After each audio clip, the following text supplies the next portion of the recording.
Bonjour mesdames, bonjour messieurs, bienvenue dans cet autre rendez-vous hebdomadaire des Actus Chaudes sur Web Info Télévision. Et pour ce jour, nous allons articuler nos interventions sur les procès Joseph Kabila Kabange en cours à Kinshasa au niveau de la haute cour militaire. On parlera également de ces procès qui a vu Moutamba Constant s'est justifié, en tout cas devant les juges. Que peut-on retenir de ces deux procès? On va en parler dans ces numéros des Actus Chaudes. On parlera également de l'accord de paix avec la mise en œuvre immédiate du cessez-le-feu. Où en est-on avec cette mise en œuvre et que peut-on retenir de ces points qui a été évoqué dernièrement? On va en discuter avec un petit saut vers la Tanzanie, l'Ouganda, mais aussi le Kenya. Les trois pays vont abriter dans 8 jours exactement la 8e édition du championnat d'Afrique des nations de football, le CHAN. La RDC va y participer.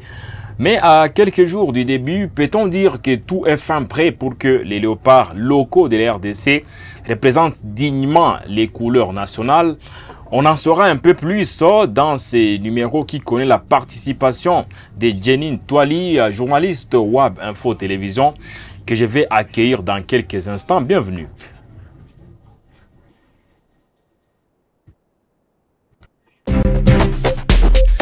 Jeanine Twali, bonjour et bienvenue.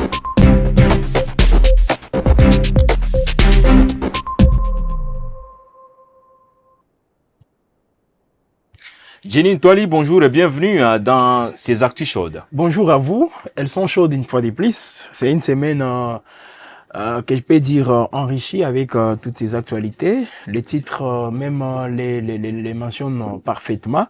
Donc c'est un plaisir de vous retrouver, surtout ces téléspectateurs qui sont une fois de plus au rendez-vous. À bientôt le décollage, vous êtes prêts?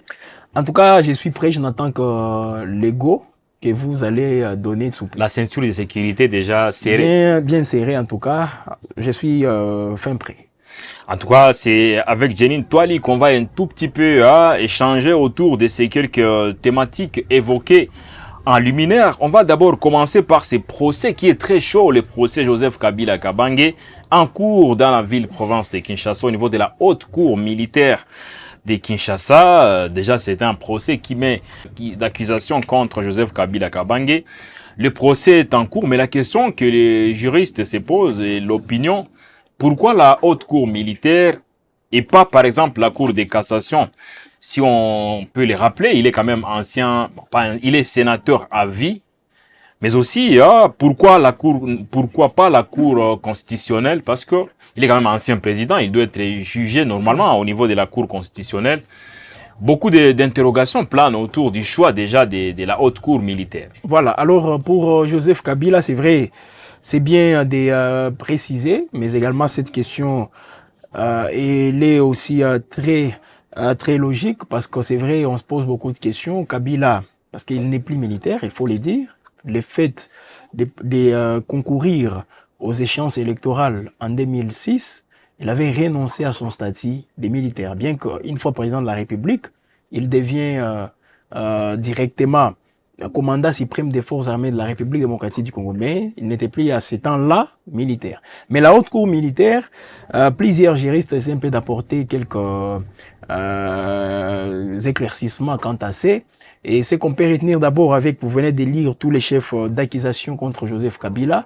Et parmi ces chefs d'accusation, on parle des crimes de guerre, crimes contre l'humanité. Il y a viol aussi. Voilà, viol aussi, occupation à force, ce qui est étonnant. Ben, occupation à force ouverte de la ville de Goma, torture, déportation. Alors avec tous ces chefs d'accusation, c'est la haute cour qui doit justement s'en occuper. Même pas la cour constitutionnelle. Là, c'est la haute cour parce que il sera en face de lui des juges militaires qui sont au niveau de la haute cour.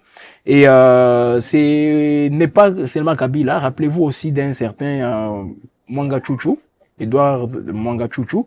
À l'époque, il était député national, mais comme il avait aussi presque les mêmes chefs d'accusation comme Joseph Kabila, on l'a aussi retrouvé au niveau de la haute cour militaire. Donc ça dépend aussi des chefs d'accusation. Il ne peut pas être à la cour de cassation, comme dans d'autres cours beaucoup plus qui s'intéressent à des matières purement civiles. Et puis, il faut le dire, au niveau de la haute cour militaire, il y a déjà un bon dispositif aussi bien militaire que judiciaire déployé depuis le matin de ce vendredi. Question de mettre tous les petits plats dans les grands afin que ces procès puissent avoir lieu dans de très bonnes dispositions. Même si une question se pose, Joseph Kabila Kabange va-t-il se présenter à la haute cour militaire pour se justifier? À l'heure actuelle, aucune image ne fuite montrant Joseph Kabila se présenter devant les juges pour se justifier au niveau de la haute cour militaire. Il n'est pas à Kinshasa. C'est vrai, il est au pays, mais il n'est pas à Kinshasa, donc il n'est pas dans la zone contrôlée par les gouvernements de Kinshasa.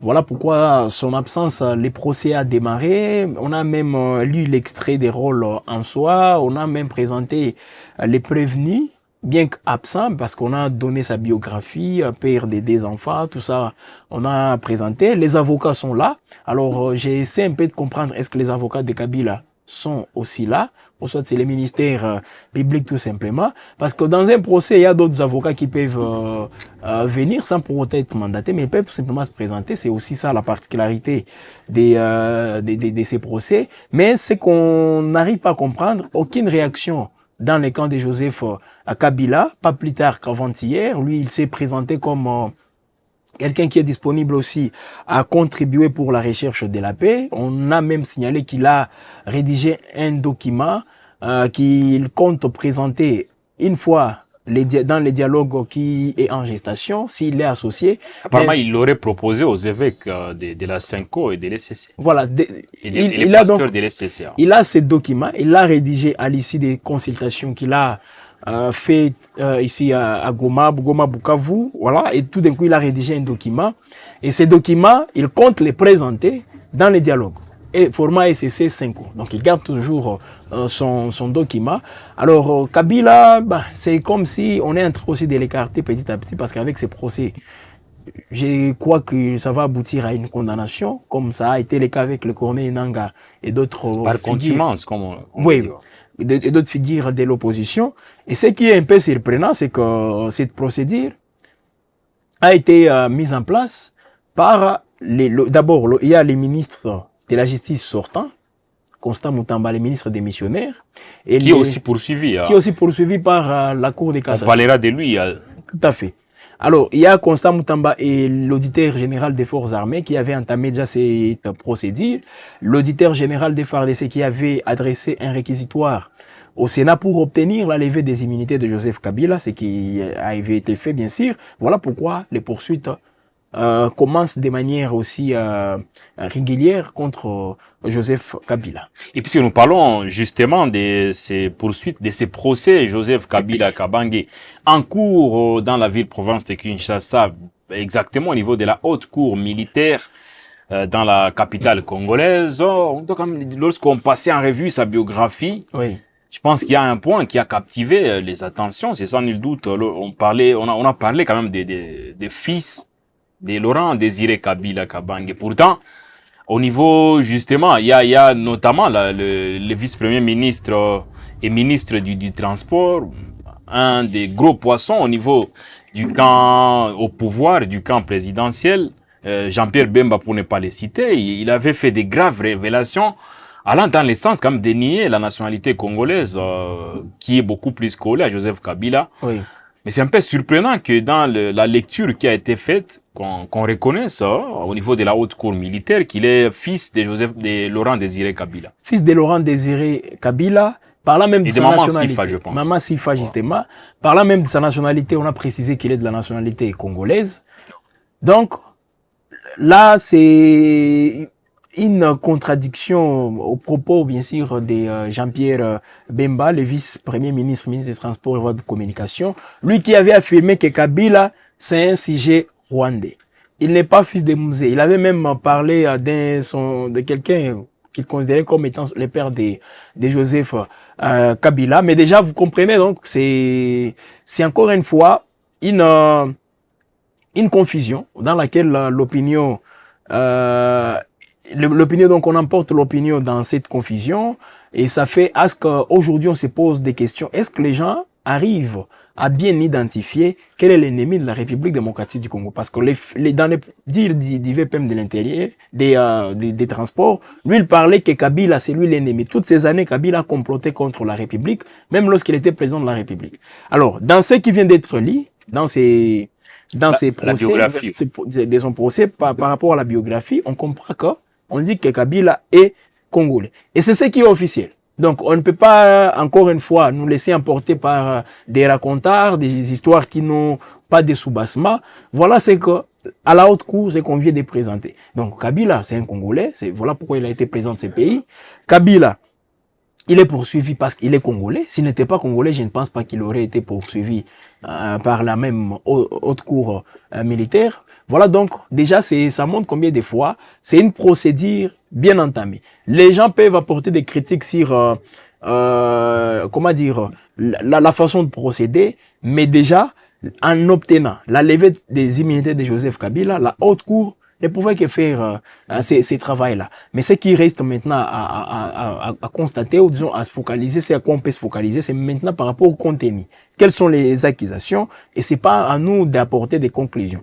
La procédure va se poursuivre. C'est que je crois que le fait pour Kabila d'être absent, lui, il n'a aucune confiance envers cette cour, bien qu'il fût ancien président il est ancien président de la République, il a l'obligation de respecter les institutions de la République, mais il ne sera pas là, il n'est pas là, et il ne sera pas là, donc il n'a aucune confiance. Il ne considère même pas tout ce qui se passe. Imaginez, il n'a jamais pris la parole depuis qu'on a entamé avec toutes ces procédures. Même dans son discours qu'il avait tenu avant qu'il vienne à l'adresse à la nation, il n'a fait même pas allusion à toutes ces démarches judiciaires. Et même à Goma, il est en train de consulter les gens. Je ne crois pas s'il aborde tous ces aspects. Donc, lui, il n'est pas même préoccupé par ça. Ses avocats sont au chômage. Bon, ils sont au chômage, bien sûr, parce que c'est dans une affaire comme celle-ci, ce sont ces avocats qui devraient être aux avant-postes pour les défendre bec et ongle, mais ils ne sont pas là. Peut-être ils ont reçu l'instruction de ne pas être là-bas par les mêmes Joseph Kabila. Donc c'est un procès inédit en RDC et nous allons encore une fois assister à des scènes beaucoup plus surprenantes, comme c'est fait le cas dans d'autres procès contre Corneille Nangaa, parce que c'était presque le même chef d'accusation, les Bertrand Bisimwa, tous ces gens sont des condamnés, bien qu'aujourd'hui le gouvernement congolais discute avec eux à Doha. On en parlera. Voilà, donc ça veut dire sur le plan des nationalités de Joseph Kabila Kabange, la haute cour militaire a précisé qu'il est congolais, il est fils de Laurent Désiré Kabila. On a quand même passé en revue sa biographie avec tous les points irrélatifs.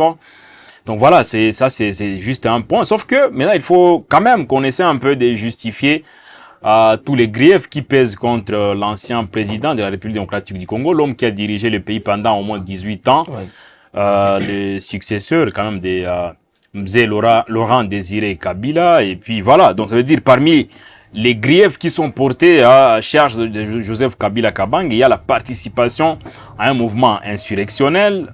Et puis il y a plutôt les crimes contre la paix, l'homicide international par balle. Oui. Il faut préciser. Donc, homicide intentionnel. Intentionnel. Voilà, un homicide intentionnel. Par balle.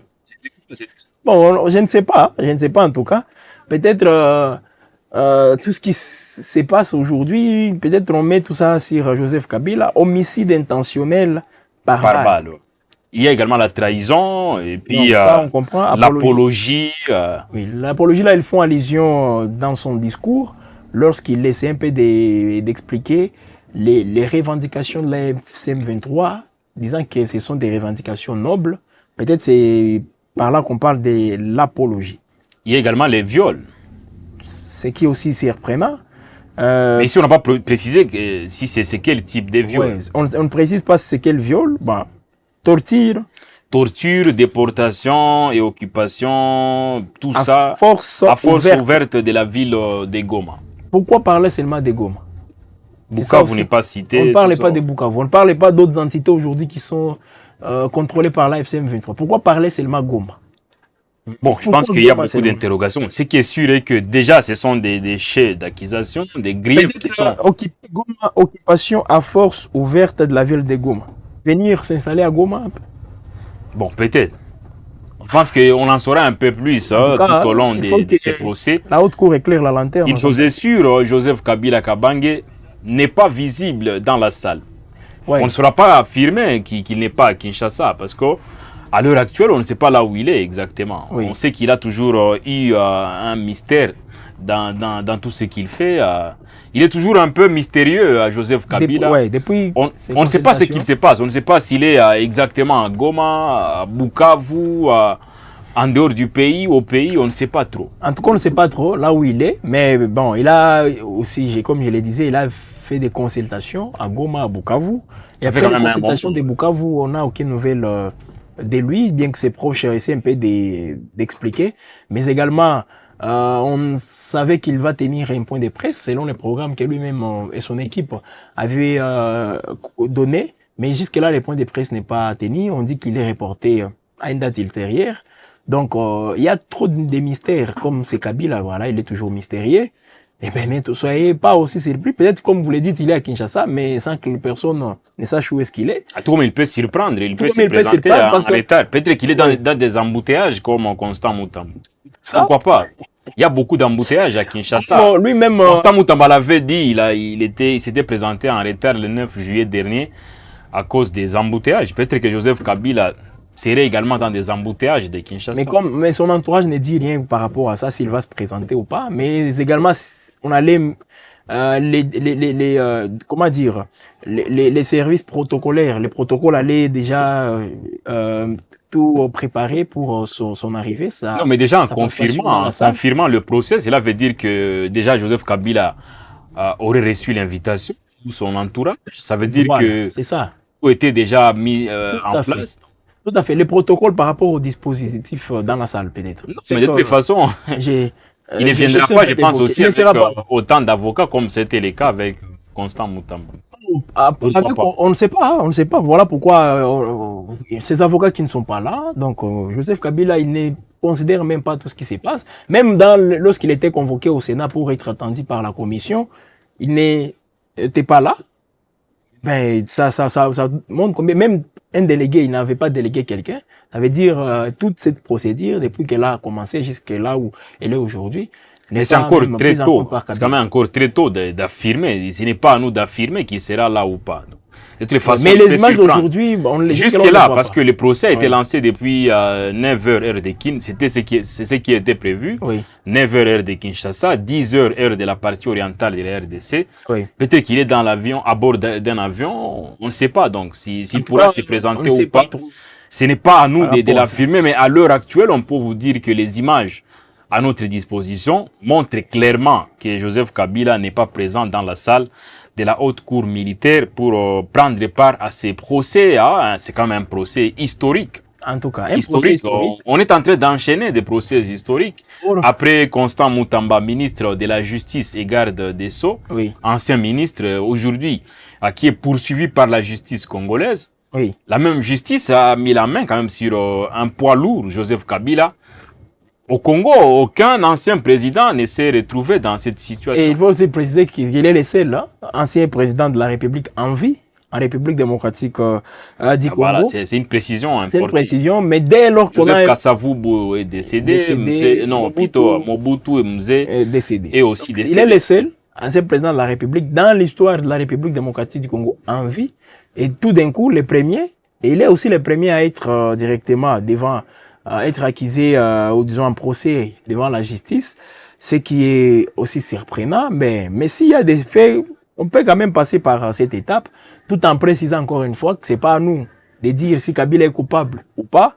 Laissons la haute cour faire son travail, mais côté Kabila, lui, il n'est même pas, il ne considère même pas tout ce qui est fait. Il n'a fait aucune communication. Aucune communication. Et quand il a l'occasion de parler, il n'évoque même pas toutes ces histoires. Donc, je crois c'est même pas un mépris, mais il ne considère pas tout ce qui se passe au niveau de la justice. On connaît également son côté charismatique. Joseph Kabila, c'est quand même quelqu'un qui s'exprime rarement. Ouais. Et lorsqu'il s'exprime, quand même, il a toujours des choses à dire. Et dans les cas sous examen, Joseph Kabila garde vraiment un silence un silence jusque-là. Peut-être, comme on le dit, le silence, c'est aussi une communication. C'est sa façon de communiquer. Mais on peut vous affirmer qu'à Kinshasa, le procès a déjà été lancé. Et ça se poursuit jusque-là. On ne sait pas ce qu'il va se passer. Mais ce qui est sûr, c'est pas pour la première fois quand même qu'on organise un procès en l'absence du prévenu. C'est pas la première fois. Et par rapport aussi à, presque comme je le disais, les mêmes faits, on a vu beaucoup plusieurs membres de l'AFCM 23, Corneille Nangaa, rappelez-vous, Ouais. c'est un condamné. Des condamnations à mort, on a assisté à tout ça. Les Bertrand Bissimois et d'autres figures emblématiques de l'AFCM 23 sont aussi condamnés. Mais jusque-là, comme vous l'avez dit, c'était à contumace. Ils ne sont pas toujours à Kinshasa. Et ne soyez pas surpris. Je crois qu'on va en parler, mais bien qu'avec l'accord des Doha, ne soyez pas surpris de voir, demain après demain, toutes ces condamnations être élevées. Pourquoi je l'ai dit? Parce que dans la déclaration des principes, il y a un point qui parle de libération et cessation donc des poursuites, parce que c'était parmi les exigences même de l'AFCM 23, qu'on cesse de poursuivre tous les... Et puis on précise que quand on parlait de toutes les condamnations, de toutes les façons, on ne sait pas ce qui va se passer avec Joseph Kabila. Voilà. Moins encore avec Constant Moutamba, mais Moutamba n'est pas concerné par... Non, Moutamba n'est pas concerné. Je parle des responsables Ah ouais, c'était important de l'AFCM 23. C'est pas Moutamba. Moutamba n'est pas dans ces mêmes... Dans ces lots. Dans ces lots. Mais avec l'AFCM 23, il y a eu des condamnations. Et ces condamnations aujourd'hui, les discussions des Doha, la déclaration de principe signée le week-end dernier, fait à ce que, ou demande à ce qu'on puisse mettre en place les mesures de confiance. Parce que quelqu'un ne peut pas vous faire confiance tant que vous détenez toujours ses proches. Eh bien, ça sera fait. Donc, pour Kabila, aujourd'hui, on peut assister. Donc, c'est une scène qui vient s'ajouter parmi tant d'autres déjà vécus dans ces pays. Et je ne vois pas trop de différences. La seule différence, c'est que c'est un ancien président de la République et Joseph Kabila. Quand on parle de Joseph Kabila en RDC, on sait ce que ça représente. Déjà, les retrouver aussi traîner à la justice, ça veut dire que bon, c'est aussi une exception dans ces pays. On n'a jamais vu ça. Et c'est une première. Et je crois que c'est là qui font les cours des droits. C'est une expérience de plus pour eux. Voilà, c'est tellement important. Mais ceci nous renvoie quand même, on veut savoir, c'est quoi l'opportunité d'organiser un tel procès dans un contexte marqué par des négociations en cours, oui.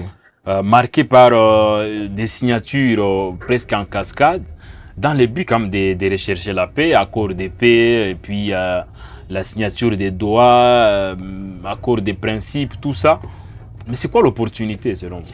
En tout cas, je n'arrive pas aussi à comprendre parce que moi, je me disais peut-être comme on a franchi une nouvelle étape avec les négociations des Doha. Parce qu'il faut le dire, ce sont des négociations.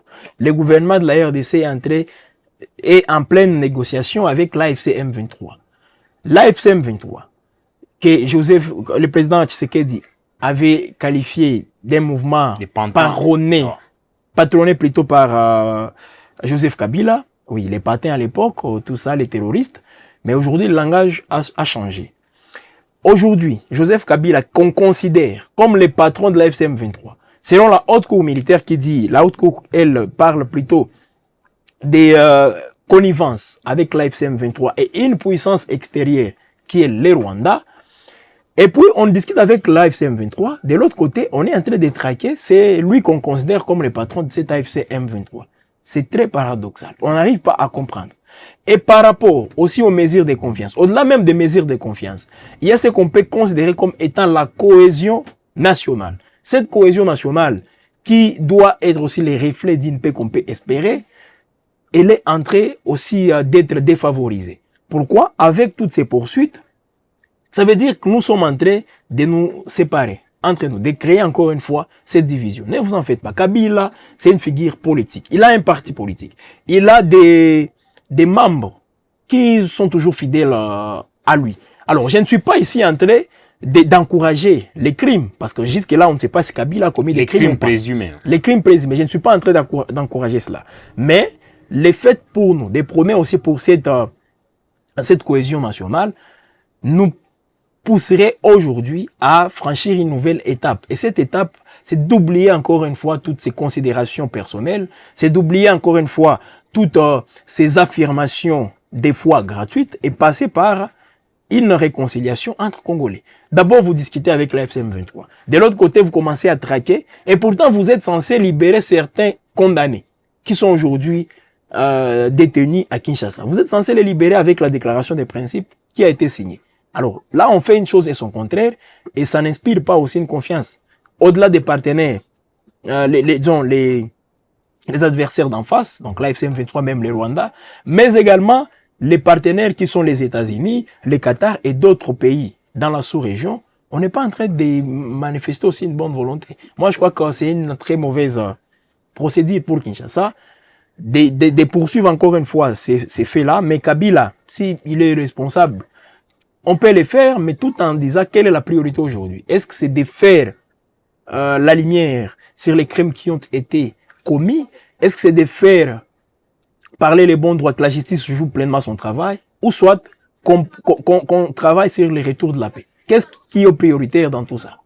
Voilà, donc je pense que c'est une très belle interrogation dont on n'a pas la réponse à l'heure actuelle. Ce qui est sûr est que Kinshasa a mûrement réfléchi avant de lancer bien sûr ces procès. On en saura un peu plus, mais ce qui est sûr est que il n'y a pas que ce procès-là. On va rester toujours à Kinshasa, mais on va évoquer une autre facette des procès, cette fois avec celui de Constant Mutamba Tungunga, ancien ministre de la Justice et garde des Sceaux, aujourd'hui qui est poursuivi par la justice, trempé dans une histoire de détournement des deniers publics, 19 millions, voire plus, à justifier par Constant Mutamba. Le procès a été lancé le 9 juillet dernier, puis repoussé, c'était bien sûr au 23 juillet. Et puis enfin, on a vu Constant Mutamba placer un mot par rapport à tout ce qui lui est arrivé. Pour lui, c'est un procès de sa vie. Donc c'est le procès de sa vie. Et il ne cesse de marteler, parce qu'il a quand même eu, dans un ton fort, il a expliqué qu'il est beaucoup plus victime d'un acharnement. Donc voilà, pour lui quand même, il y a les faits qui lui sont reprochés ne tiennent pas debout parce que l'argent tel qu'on l'a annoncé, 19 millions, ça se trouve dans les caisses jusque-là. Il n'a jamais touché même à un seul dollar américain. Donc il a eu à se justifier.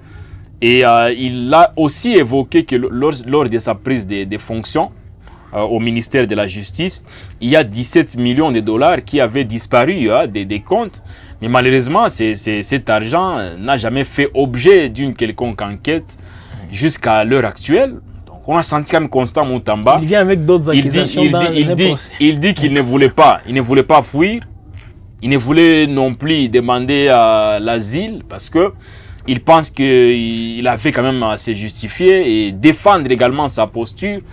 Et donc, parce qu'il pense quand même qu'il y a une main noire derrière cette histoire. Il avait la possibilité peut-être de fuir, mais il ne voulait pas le faire. Et il a accepté de participer à ce procès. C'est pour montrer à la face du monde que c'est de l'acharnement. Voilà. C'est la déduction. Il ne l'a pas dit textuellement, mais c'est ce qu'on déduit de ce qu'il a pu dire. Il le disait toujours, peut-être il ne l'a pas dit devant la cour de cassation, devant les juges, mais il le disait toujours qu'il fait face à un complot. C'est ça. Donc, vous ne faites pas du mal à quelqu'un si une fois vous les dites. Alors, constamment. Procès de sa vie. Les procès de sa vie, un procès qui poursuit son cours normal, ce qui est bon déjà. Et moi, je crois que ça, c'est... Donc, au-delà des considérations politiques, sur le plan juridique, c'est un procès qui est là et qui se déroule, tenant compte aussi de tout ce qui doit être fait. Et heureusement, Constant Mutamba, lui, il est là, contrairement à Joseph Kabila, qui n'est pas à Kinshasa. Constant Mutamba, il est là pour affronter la justice. Lui-même, il dit qu'il aurait, s'il voulait, il avait la possibilité de fuir. Ou demander l'asile. Ou demander l'asile, mais il ne l'a pas fait. Il est là pour affronter cette justice. Alors, j'apprécie quand même tout ça comme il est là. C'est un bon début. Oui, c'est un bon début. Il s'est préparé. Comme il est prêt à faire face à cette justice, c'est bon quand même. Et qu'on essaie un peu de donner la lumière à cette affaire, parce qu'on parle de 19 millions des dollars. Il dit que ces fonds se trouve dans un compte. Dans un compte. Il n'a jamais touché même à un seul dollar. Mais aussi, il a expliqué, parce que, bien sûr, le ministère public avait évoqué que il avait fait recours à une société qui n'était pas très bien réputé en la matière, 2 agents seulement reconnus. Puis, il a expliqué que cette même société avait été approuvée au cours du Conseil des ministres. Donc, ça veut dire que tout ce qu'il a fait, il a respecté la procédure normale. Le Conseil des ministres peut approuver cela, mais le Conseil des ministres n'a pas enquêté sur l'existence de cette société. Zion Construction, je crois. Mais quand même, avant qu'il puisse virer cet argent dans les comptes, le Conseil des ministres avait quand même une idée sur Zion Construction. Oui, et l'idée de cette société était faite, bien sûr, était présentée par Constant Moutamba au Conseil des ministres. Alors peut-être c'est le Conseil des ministres faisait confiance au ministre, pour autant à passer par des vérifications, mettre en place même une commission pour vérifier si elle existe. Mais la confiance n'exclut pas les controlles. Exactement, comme on l'a dit. exactement. C'est ça l'idéal. Mais ben peut-être on a juste vu ce que les ministres a présenté, surtout que par rapport à la passation des marchés, et là c'était de gré à gré, la première ministre avait un œil regardant sur tout ce qui se passe. Voilà pourquoi aujourd'hui Constant Moutamba a beaucoup de mépris sur la première ministre, Judith Souminois, elle qui avait même suspendu cette procédure, même de gré à gré, elle a tout suspendu.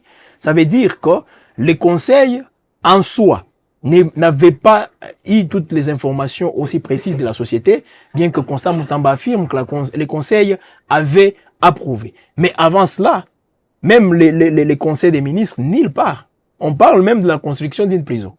C'est ça aussi d'autres justifications. Donc le Conseil des ministres ne sait même pas où est-ce que la prison sera construite. Donc il y a aussi tant de légèreté. Ça prouve combien de fois même dans le Conseil des ministres, on aborde les questions d'intérêt national avec beaucoup de légèreté. Quand on n'arrive pas à savoir même l'endroit où la prison sera construite, on sait que oui, à Kisangani, mais est-ce que les conseils savaient les sites précis où sera construit cette prison, mais aucune précision, mais le conseil aurait approuvé selon Constant D'après Constant Moutamba, parce qu'il a quand même été clair dans ses propos, Constant. Oui. Mais je crois il a aussi expliqué que les 17 millions qui se trouvaient dans les comptes du ministère de la Justice avant lui avaient complètement disparu et il n'y a jamais eu d'enquête.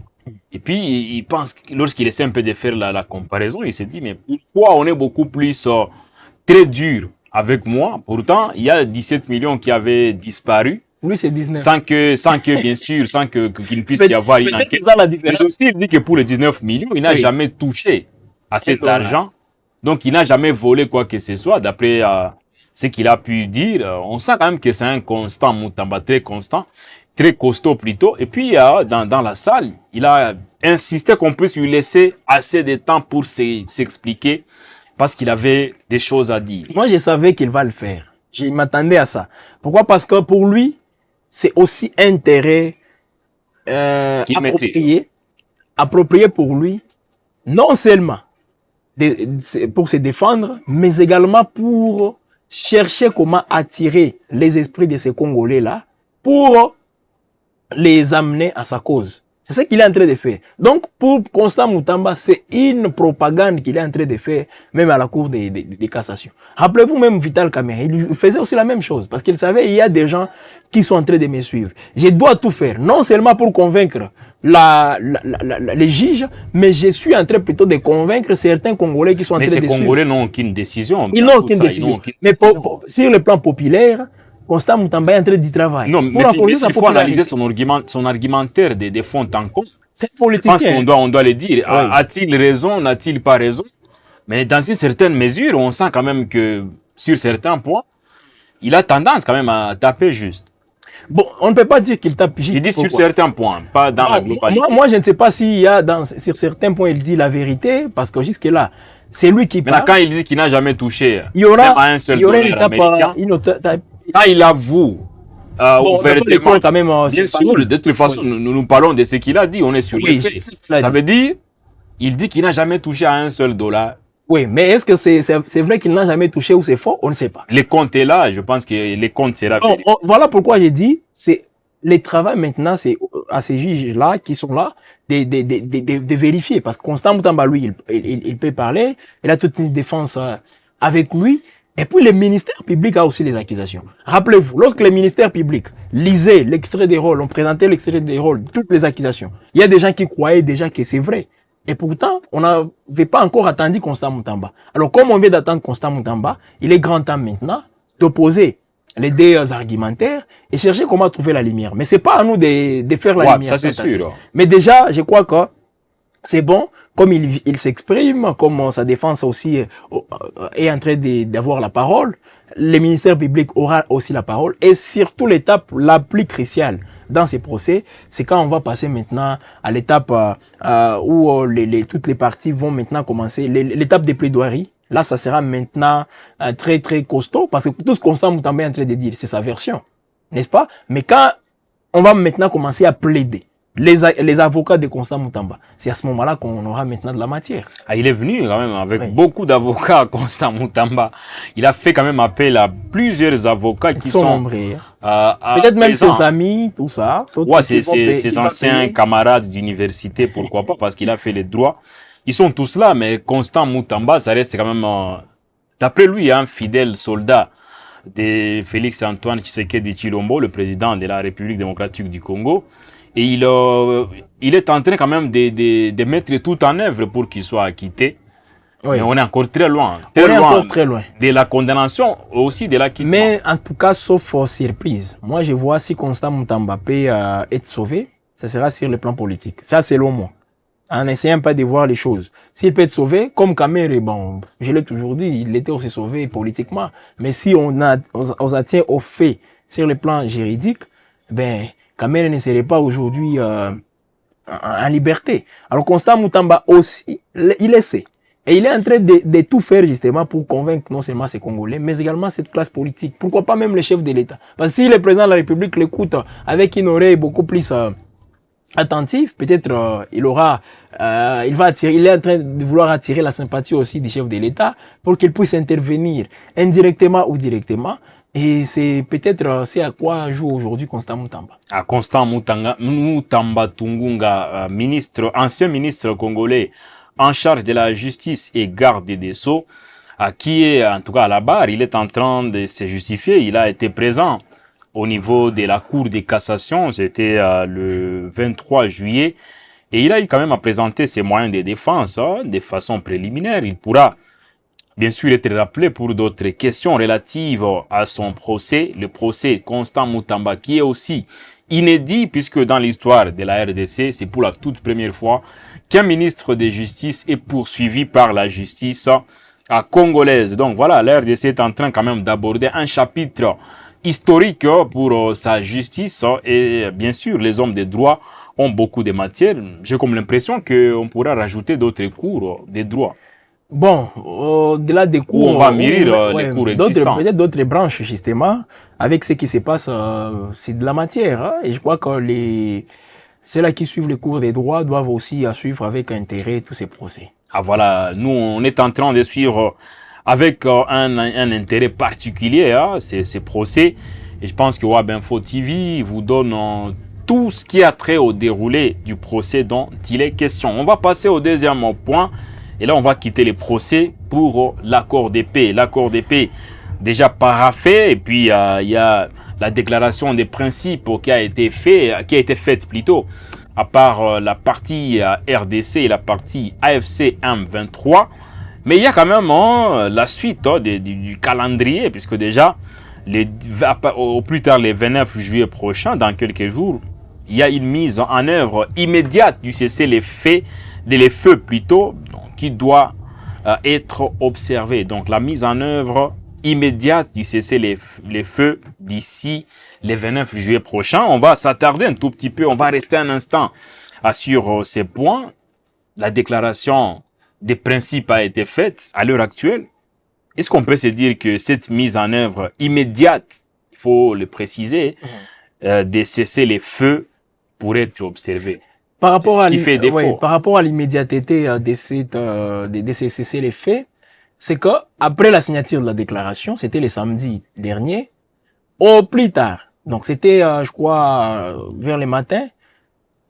Dans l'après-midi, on allait déjà voir ces cessez-le-feu. Les dimanches, soit un jour après la signature de la déclaration des principes, il y a eu des combats au Sud Kivu. Les lundis, des combats aussi au Nord Kivu. Près de la ville de Goma, au nord de Goma, au niveau des Roussayo, il y a même des détonations lourdes. Oui, il y a même l'incursion de Wazalendo à Mugunga, au quartier Mugunga. Dans la partie ouest. Dans la partie ouest de la ville de Goma. Il y a des combats. Il y a eu des combats. Là, c'était d'abord la nuit du lundi au mardi. Les mêmes mardis, il y a eu des combats à Rutshuru, à Masisi et à Walikale. Il y a des combats. Il y a eu des combats les mercredis. Hier, jeudi, et c'est vendredi même, au moment où nous parlons, il y a des combats dans le territoire de Masisi.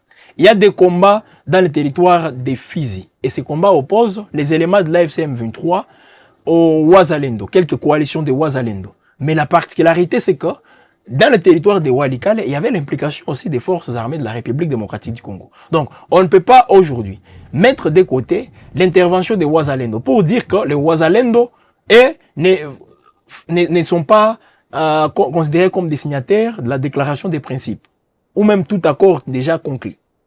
Mais les Wazalendo, et le gouvernement congolais n'a pas encore nié cela, les Wazalendo, le fait de collaborer, d'être aux côtés des FARDC, ça fait directement une force supplémentaire pour les forces armées de la République démocratique du Congo. Donc les FARDC, on peut le dire aujourd'hui, la RDC, quand elle signe cette déclaration des principes, elle est censée aussi convaincre ses collaborateurs, les Wazalendo, en fait de ne pas entrer dans des combats qui se font aujourd'hui. Mais ce ne sont pas seulement les Wazalendo.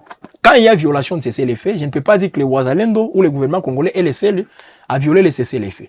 Même de l'autre côté, il y a des combats, des affrontements qui ont été lancés par l'AFCM 23 et les Wazalendo se sont retrouvés dans l'obligation de répondre, de part et d'autre. Donc il y a violation de cessez-le-feu de tous les côtés, que ce soit AFCM 23, que ce soit même le gouvernement congolais. Et c'est quelque chose qui n'est pas encouragé. On n'est pas en train de favoriser aussi l'accord de paix qui est en gestation. Parce qu'avec la déclaration des principes, c'est elle qui donne directement, qui dresse les lits pour un accord, pour l'accord de paix. Mais déjà avec ce qui se passe, on viole les cessez-le-feu.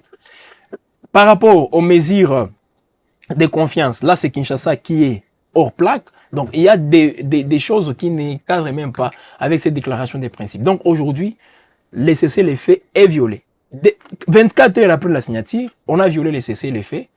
On n'a pas respecté les cessez-le-feu parce qu'il y a des combats. Il y a les populations qui se déplacent au moment où nous parlons. Il y a des entités qui ont été des villages que l'AFCM 23 a repris dans le territoire de Massissi. Et vice-versa à Walikale avec les Wazalendo, quelques éléments FARDC. Donc, on ne sait pas comprendre comment, dans quelques jours seulement, cette déclaration des principes, elle est violée. Et si on viole la déclaration des principes, ça sera quoi maintenant avec l'accord? Donc, c'est compliqué déjà. On espère pouvoir assister quand même à une accalmie et que les choses puissent aller de l'avant. Parce que avec si vous lisez très bien, ces points-là, on parle de cesser les faits immédiats et permanents. Donc, on stoppe avec les combats et de manière permanente qu'on ne revienne plus. Mais la question, c'est bien beau de le dire théoriquement, mais dans la pratique, est-ce que il y a quand même des tactes qui ont été mis en place pour que ces cessez-le-feu soient respectés? Voilà pourquoi on s'interrogeait aussi par rapport à la bonne foi. C'est vrai, on peut signer un accord, on peut faire tout ce qu'on veut, mais est-ce sur terrain? On est animé des bonnes foi. Non, mais de toute façon, non seulement la bonne foi, mais les tactiques. Donc, il faudrait que les choses soient claires. C'est quoi un cessez-le-feu? Mais qu'est-ce qu'il faut faire pour que ces cessez-le-feu soient respectés? Ce sont des interrogations. Et si une fois il y a violation, quelles sont les mesures, les sanctions qui seront prises contre les violateurs de ces cessez-le-feu? Je pense que les textes sont flous là-dessus. Voilà, il y a un vide dans les textes. On n'a pas prévu s'il y aura des sanctions. Voilà pourquoi les belligérants en profitent aussi pour passer encore une fois à des violences. Voilà, donc attendons voir, espérons que la situation pourrait être rétablie, puisque la population n'a besoin que de la paix, et rien que la paix, on espère pouvoir quand même aboutir à cette paix, mais ce qui est sûr est qu'il y a encore toute une procédure à respecter avant qu'on puisse déboucher sur l'accord global et total des paix tel que cela est souhaité par toutes les parties prenantes à ces négociations et puis bien sûr donc à ces différentes signatures qui font, en tout cas qui sont déjà encouragées par plus d'un au niveau aussi bien national qu'international, aussi régional. On sent quand même que les démarches sont encouragées par plus d'un. En tout cas, plusieurs partenaires encouragent ce qui est fait, mais ce qui est bon déjà, mais le fait aussi de ne pas respecter même la disponibilité de ces partenaires qui se donnent aussi le temps de venir pour contribuer. On est en train de bafouer tout ça. Moi, je crois que ça risque même de fâcher certains pays On les souhaite responsables. pas. Voilà pourquoi il faut arrêter avec ces histoires. Mais toute cette semaine, imaginez, aujourd'hui, nous sommes vendredi. Depuis dimanche, il y a des combats. Lundi, mardi, mercredi, jeudi, vendredi.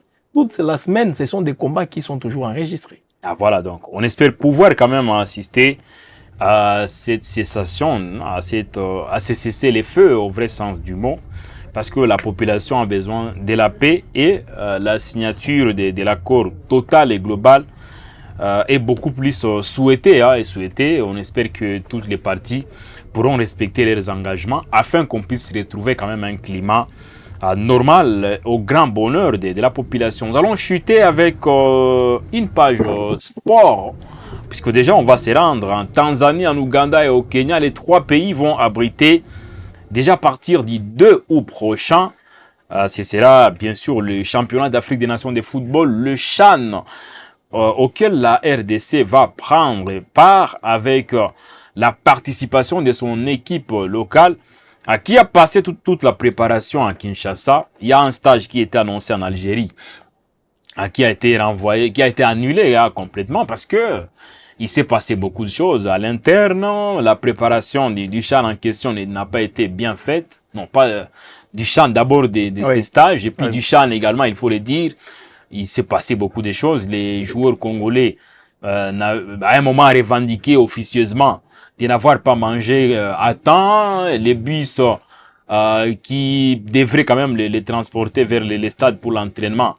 À un moment, apparemment, il y a un ordre qui avait été reçu pour que ces bus ne soient pas utilisés par les léopards locaux. On cite notamment Sébastien Desabre, un manager et sélectionneur de l'RDC, parce que de toute façon, il a une même mise sur toutes les équipes nationales. Je pense que ça fait partie également de l'accord, pas l'accord de paix. C'est quoi les clauses l'accord signé. Il est manager de l'équipe nationale et il supervise toutes les équipes nationales de la RDC. Sont là les clauses bien sûr, ça veut dire, en principe, c'est lui le coach des coachs. Il est le coach et aussi sur le plan administratif, il a le plein droit d'intervenir sur certains points. C'est aussi le problème. Ça veut dire même... Moi, je crois que c'est ses compétences limitées tout simplement aux aspects techniques. Pas forcément, là, même à certains aspects administratifs, il intervient. Là, vous avez même sur le plan communicationnel, aucun joueur de l'équipe nationale n'a le droit de s'exprimer sans l'aval au préalable de Sébastien Desabre. Oh là là. Donc c'est quand même quelqu'un qui a une main mise. Et d'ailleurs, les accusations font état quand même d'une certaine participation de Sébastien Desabre dans certaines prises de décision. D'après des informations qui nous sont arrivées, on dit que Sébastien Desabre, c'est la personne qui aurait appelé, qui aurait fait un coup de fil au chauffeur du bus afin qu'il ne puisse pas conduire les léopards locaux vers le stade, ce qui est très grave. C'est ce qui était très grave justement. Mais Sébastien Desabre, qu'on lui donne déjà les titres de directeur technique peut-être de l'équipe nationale. Parce que là, comme il est dans tout, qu'il soit directement directeur. Mais vous savez, le piège qu'il y a, c'est beaucoup plus au niveau de son statut de manager. C'est un peu flou, on ne sait pas c'est quoi son rôle exactement. Mais également, d'autres révélations font état aussi d'une certaine mafia. Bien sûr, parce qu'il utilise une entreprise sur place qui se charge de l'organisation, notamment de tous les déplacements des équipes nationales. Et d'ailleurs, l'une des raisons, d'après nos informations, ayant concouru à l'annulation du stage prévu en Algérie, apparemment, c'est cette entreprise qui se charge des déplacements des équipes nationales aurait soumis un cahier de charges, si pas un budget qui était extrêmement colossal, c'était plus d'1 million de dollars, juste pour un stage de quelques jours en Algérie, Apparemment, au ministère des Sports, on n'avait pas approuvé cela. Et c'est ce qui expliquerait, hein, c'est cette colère rouge de Sébastien Desabre qui commençait même à dire des histoires, ou apparemment qui aurait même appelé les chauffeurs. Même les responsables aussi de l'hôtel, comme quoi qu'ils bloquent la nourriture qu'ils devraient donner aux joueurs, justement pour créer ces climats-là. Afin que les dossiers... C'était une pression contre les ministères. Bien sûr, les dossiers qui étaient soumis au ministère des Sports soient approuvés. Et c'était plus d'$1 million. On parle des millions au Congo, un peu. Très facilement, au moment où il y a des gens qui meurent de faim. Mais il y a au moins plus d'1 million, près d'1,5 million qui devraient être débloqués uniquement pour les stages en Algérie, avec au passage un match amical, notamment contre l'Afrique du Sud. Tout cela a été annulé. Et puis la conséquence, c'est qu'à l'heure actuelle, nous sommes à moins de 10 jours du coup d'envoi du CHAN, mais aucun match officiel n'a été livré par les Léopards, qui d'ailleurs... Même pas 10 jours. À moins de 10 jours. On est à 8 jours, exactement, 8 jours, parce que la compétition démarre les 2 août prochains. Ce sera en Tanzanie. Et puis l'RDC joue déjà les 3 contre les Kenya. Donc ça veut dire, on est à 9 jours du premier match de la RDC contre les Kenya, pays organisateur. Mais il y a un Toi-Boy plutôt extrapolé qui est organisé au niveau de l'équipe nationale, ce qui est quand même aberrant. Peut-être est-ce qu'on peut dire le calendrier aussi présenté par les staffs techniques d'Otis Ngoma était précis, mais également avec beaucoup un calendrier bien réfléchi. Comment expliquer les stages de l'Algérie qui est annulé, mais on parle aussi, je ne sais pas si ça sera fait, les stages de la Tanzanie, s'ils vont une fois de plus déplacer. Ils n'ont pas le choix, ils doivent se rabattre qu'au niveau de la Tanzanie pour un mini-stage. Et en plus, les stages commencent quand? On est déjà à quelques jours. Ouais. Si on livrait par exemple un match. De toute façon, nous, on veut livrer notre premier match de préparation, un match de fixation, comme ça s'est dit. Au moment où les autres sont en train de peaufiner avec la préparation. Est-ce que la Tanzanie elle-même, elle est aussi à disposer? Ça également, parce que la Tanzanie doit jouer contre le Sénégal déjà le 27. Et puis la Tanzanie sera déjà à pratiquement... Disons en pleine compétition. À 5 ou 6 jours. Parce que la compétition ne commence pas à la date du démarrage. Voilà. Parce que tous les préparatifs font partie déjà de la compétition. En principe, lorsqu'on est déjà dans la semaine de match, c'est une semaine qui est consacrée en grande partie sur ce qu'on appelle la mise en place tactique. Ça veut dire, cette mise en place tactique consiste à donner une idée globale au staff technique sur l'équipe qui doit être alignée et la façon dont les joueurs doivent mettre en exécution les dispositifs tactiques. Ça veut dire, la Tanzanie, si elle acceptait de jouer contre la RDC, elle risquerait déjà de dévoiler son dispositif tactique qui serait utilisé lors du match d'ouverture les 2 août prochains. Il y a beaucoup d'interrogations. Donc c'est une rencontre qui reste hypothétique déjà. Pas hypothétique, mais même si on joue contre la Tanzanie, les sélectionneurs va-t-il aligner ces joueurs de départ ou il pourrait que par exemple nous sortir des remplaçants? Ça devient maintenant une préparation qui ne s'arrête pas. À moins que ce match ne se joue par exemple à huis clos, pas seulement à huis clos, même en dehors des caméras. C'est aussi une option. Mais ce qui est sûr est que cette compétition n'est pas bien préparée. Mais également, au-delà, parce que vous l'avez dit, les mises en place tactiques que les entraîneurs peuvent faire, mais il faut aussi éviter des blessures. Ça également. C'est à quelques jours de la compétition. Il faut éviter à ce que les joueurs se blessent et pour éviter aussi d'autres problèmes. Ah, bien sûr, normalement, donc ça aussi, il faut éviter des blessures. Il y a certains joueurs à protéger. Il y a d'autres qui peuvent avoir des pépins physiques. On les épargne de certaines séances d'entraînement. Donc, ça veut dire la RDC, c'est toujours un pays qui s'attend au miracle. Parce qu'on rappelle que pour remporter un CHAN, il faut qu'on se prépare conséquemment. On se souviendra du CHAN organisé au Rwanda en 2016. On a senti une très grande mobilisation autour de l'équipe nationale. Et puis en dehors de ça, Florent Ibenge Ikwang à l'époque, que je salue en passant, il avait abattu un travail sérieux sur le plan de préparation de son équipe, aussi avec une ossature qui était bien claire, avec des joueurs déterminés à en découdre jusqu'au bout. Oui, mais également il y avait un accompagnement comme de l'État, avec les ministres, l'ancien ministre bien sûr des sports. Donc, Florent Ibenge n'était pas manager. Non, en fait, il n'était qu'un sélectionneur, sélectionneur. pas manager. Parce que, Mais quand on est manager, voilà ce que ça donne. voilà, donc maintenant, là, c'est Otis Ngoma qui est sélectionneur de l'équipe nationale. Il a échoué en Algérie en 2022 lors du CHAN.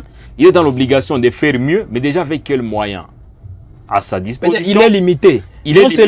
seulement avec les fonds, mais également techniquement. Parce qu'il y a aussi des sabres qui pèsent sur tout. Ça également. Donc, ça veut dire il y a un sérieux problème. On a l'approche pourtant d'un rendez-vous très important.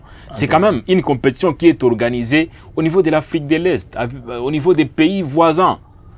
On le dit très souvent, que ce soit au Kenya, en Ouganda ou en Tanzanie, il y a une très forte concentration de la communauté congolaise. Justement. Donc, ça veut dire qu'il y a une colonie congolaise qui est nombreuse de ces côtés-là. Et sûrement en termes de soutien, je l'ai dit d'ailleurs dans l'un de mes articles ce matin, la RDC peut être sûre d'être accompagnée par un public comme ça a été le cas au Rwanda. Ça veut dire que c'est très facile de quitter le Katanga par exemple pour se rendre en Tanzanie, par bus, par voie routière d'ailleurs. C'est très facile de quitter l'Ituri ou je ne sais pas, le Nord Kivu, le Sud Kivu, pour aller en Ouganda, au Kenya ou en Tanzanie. Les supporters doivent être nombreux. Et puis en plus, à moins que lors des matchs que la RDC livre contre des nations autres que les nations qui abritent la compétition, la RDC sera forcément accompagnée par le public parce que la RDC c'est aussi un pays swahiliphone. Voilà. Donc l'aspect géographique, le voisinage aussi entre Angers, et ça peut être favorable pour la RDC. Mais est-ce qu'on est prêt justement pour capitaliser tous ces soutiens? Voilà. Ne soyez pas surpris encore de voir les Congolais qui seront en Ouganda, en Tanzanie, au Kenya, pour venir beaucoup plus de Kinshasa, parce qu'il y a aussi beaucoup de combines qui sont enregistrées. Sûrement, il y aura une délégation. Oui, il y aura une délégation. C'est là où je n'ai jamais été d'accord avec cette organisation. Parce que je me dis, mais pourquoi faire voyager des gens de Kinshasa vers la Tanzanie, par exemple? Voilà. Et pourquoi ne pas constituer une équipe d'animation de Goma, par exemple, Bukavu, et je ne sais pas, Beni ou d'autres coins, et aller accompagner l'équipe? Il n'y a pas de monopole.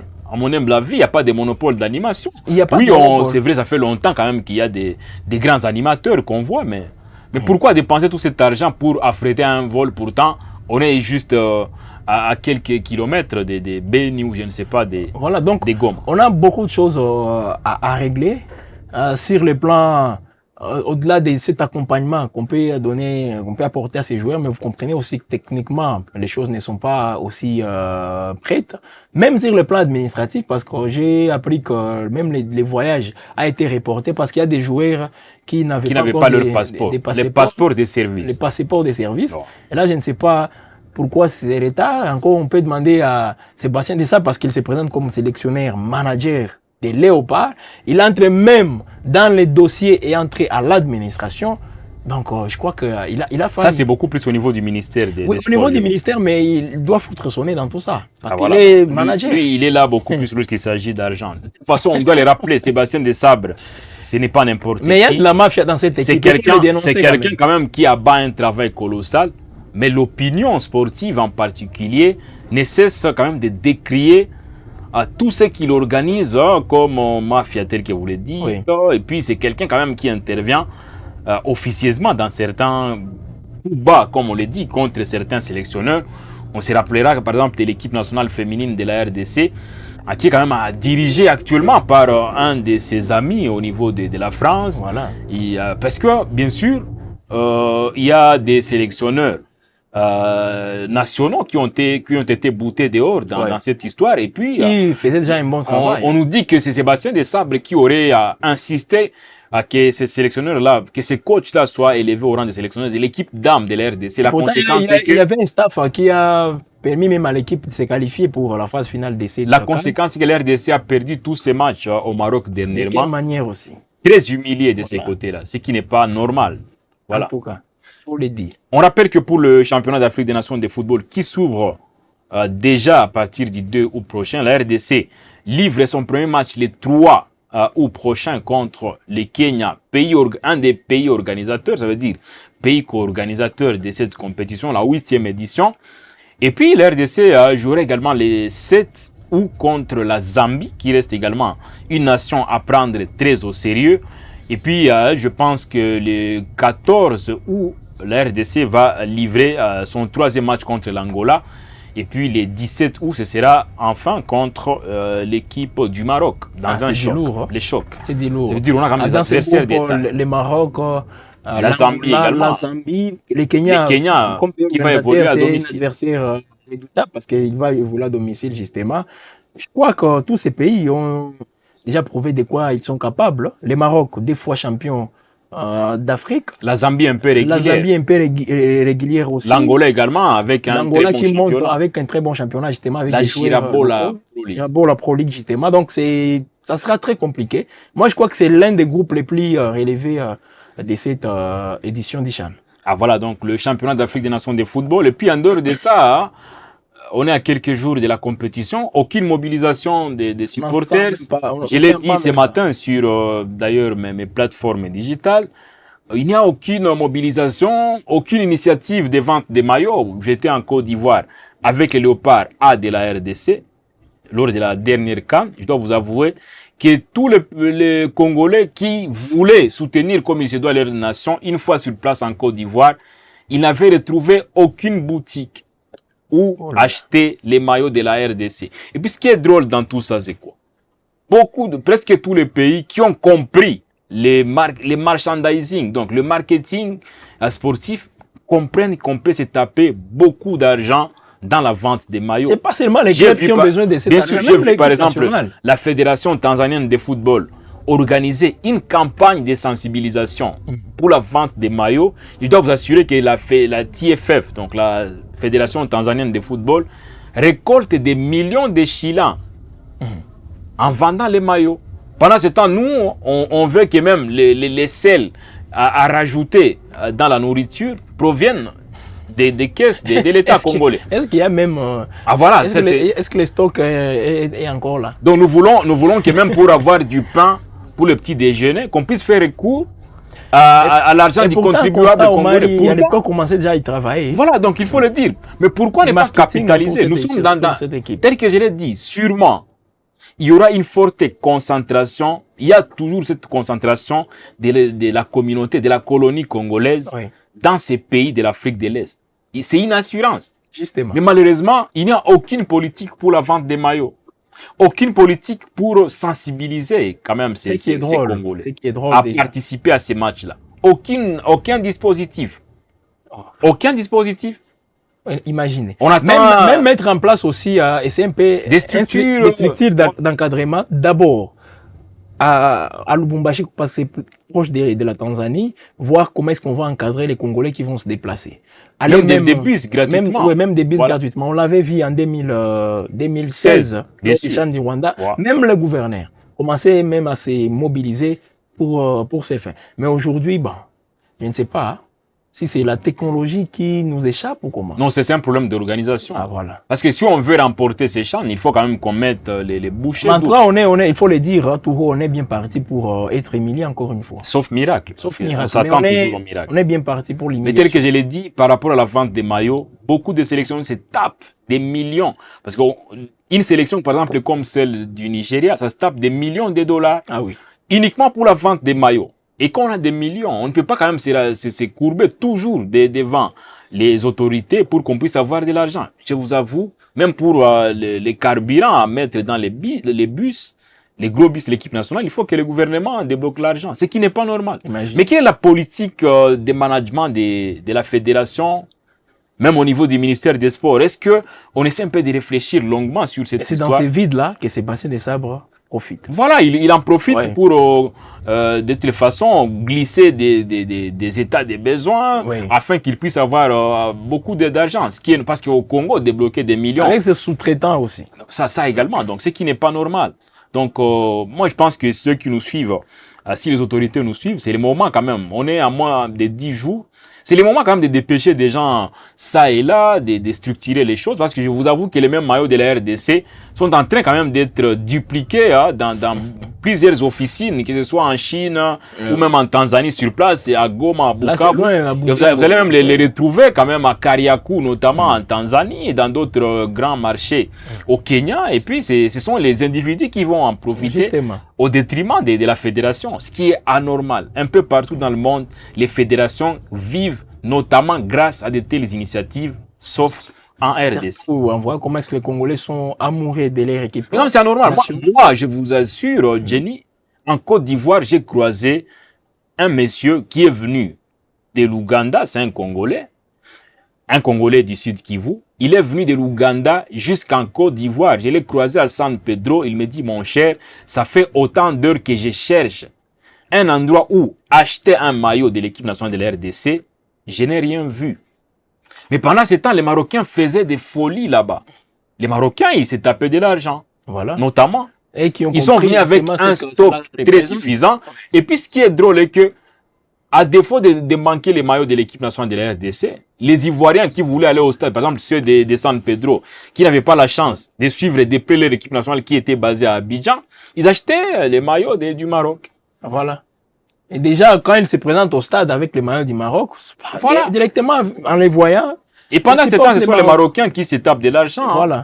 Nous, on est là, on attend les miracles, on attend que tout soit fait, à part les gouvernements congolais, ce qui est anormal. Je pense que moi, j'avais participé aux États généraux des sports.